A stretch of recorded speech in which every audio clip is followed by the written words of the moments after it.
This is Tony Novak, here to share a few points on how to stay out of tax trouble. Let's jump right in. You might notice that this is take two for the day.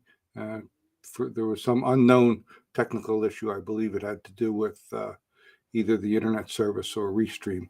But in any event, here we are.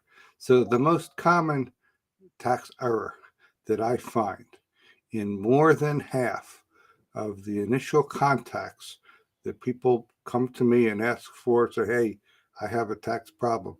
The initial error is that they misinterpret the letter that they received from IRS or the state, or in some cases, local government.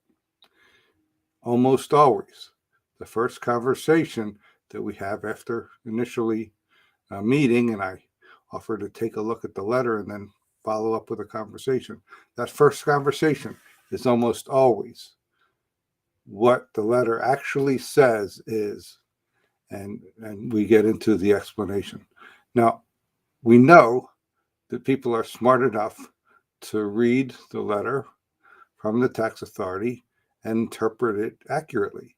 But it seems to me that some type of emotional stress takes over to the point where people just want to skim through it, set it down, and make the call to a tax professional. And there's nothing wrong with that. But just be aware that the initial problem is often misinterpretation of the letter. And in many cases, the good news is that the letter is not as bad as what the person originally thinks that it is when they originally call.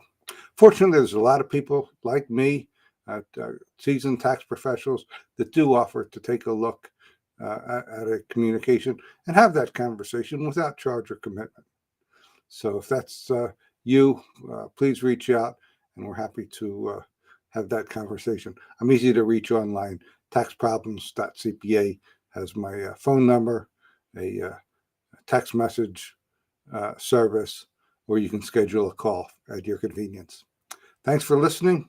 Have a good Labor Day. I'll be back tomorrow with another Tax Minute.